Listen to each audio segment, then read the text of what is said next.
नमस्कार मंडळी, योगीश्री किचनमध्ये आपल्या सर्वांचं स्वागत आहे.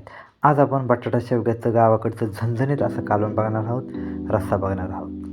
तर चला तर मग व्हिडिओला सुरुवात करूयात. कढईमध्ये आपण शेंगदाणे, आलं, लसूण आणि 2-3 हिरव्या मिरच्या ह्या आपण तेल टाकून चांगलं परतून घेणार आहोत.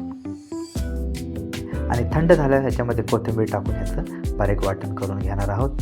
तर चला तर मग कढईमध्ये आपण परत तेल घेतलेलं, तेलामध्ये जिरे, मोहरी आणि कढीपत्त्याची फोडणी करून घेणार आहोत.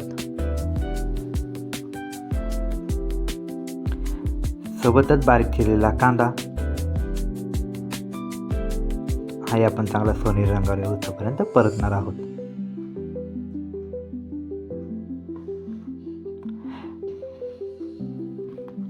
कांदा 2 मिनिटं परतल्यानंतर ना आपण त्याच्यामध्ये जे बारीक वाटण केलं होतं ते वाटण आपण त्याच्यामध्ये टाकून तेही वाटण चांगलं आपण परतून घेणार आहोत.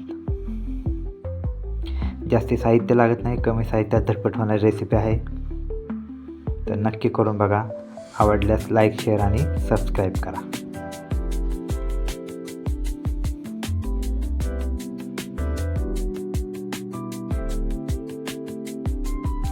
अशा प्रकारे तेल सुटेपर्यंत आपण हे परतून घेणार आहोत.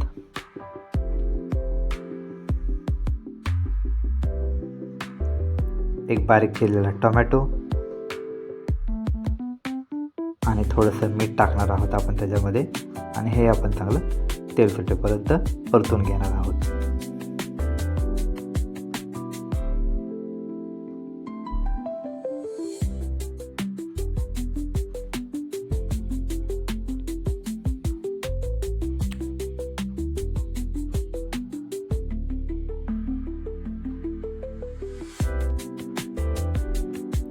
मस्तपैकी परतून झालेलं आहे, तेल सुटलेलं आहे. आणि ज्या मिक्सरच्या भांड्यामध्ये आपण वाटण केलं होतं त्यात थोडंसं पाणी टाकून आपण तेही पाणी आपण ह्याच्यामध्ये टाकून परत एकदा आपण याला चांगलं तेल सुटेपर्यंत परतून घेणार आहोत. चांगलं तेल सुटलेलं आहे. आता आपण 2च मसाले टाकणार आहोत. एक हळद आहे आणि एक आपला गोडा मसाला. गोडा मसाला सर्व आपल्या भाज्यांमध्ये लागतो, तर त्याप्रमाणे हे 2 मसाले आपण टाकलेले आहेत.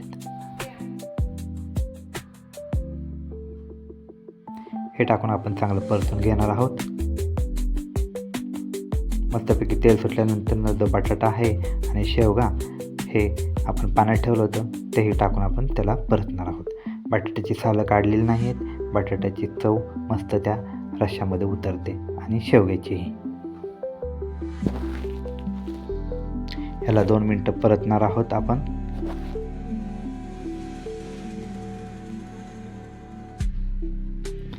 परतल्यानंतर तुमच्या गरजेनुसार पाणी टाका. आपण याच्यामध्ये 2 ग्लास पाणी टाकणार आहोत. तुम्हाला कितपत पातळ घट्ट हवे त्याप्रमाणे पाण्याचं प्रमाण तुम्ही ठेवा.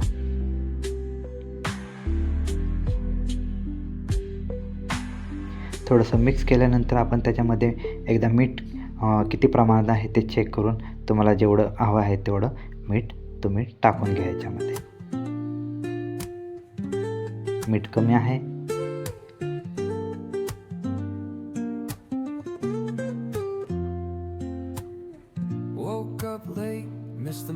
परत एकदा आपण 1 चमचा मीठ टाकणार आहोत त्याच्यामध्ये.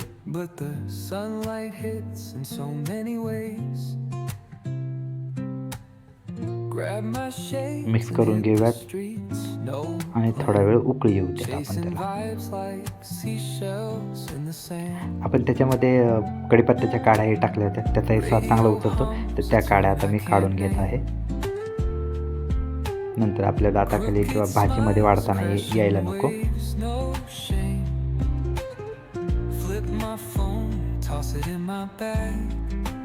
नक्की तुम्ही ह्या काड्या वापरत जावा फोडणीमध्ये, वरणाच्या फोडणीमध्ये किंवा इतर भाज्यांमध्ये नंतर काढल्या तरी चालतात.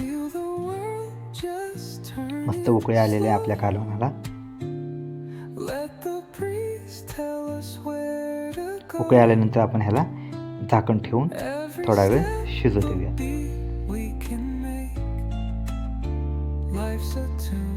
5 मिनिटं आपण परत एकदा चांगलं त्याला झाकून उकळू देऊया.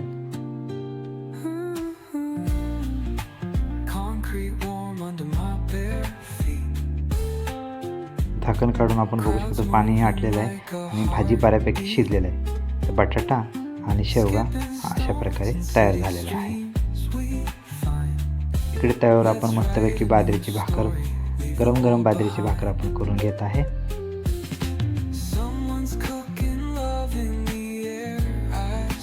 तर अशा प्रकारे शेवग्याचं कालवण आणि बाजरीची भाकर आणि थोडासा भात, जेवण एकदम मस्त.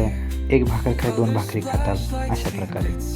तर व्हिडिओ आवडल्यास लाईक, शेअर, सबस्क्राईब करा आणि आपल्या चॅनेलला सपोर्ट करा. काही कमी जास्त असेल तर कमेंट करून तुम्ही सांगा. तुमच्या कमेंटला मी रिप्लाय देईन नक्कीच. चला तर मंडळी, धन्यवाद. असंच प्रेम असू द्या.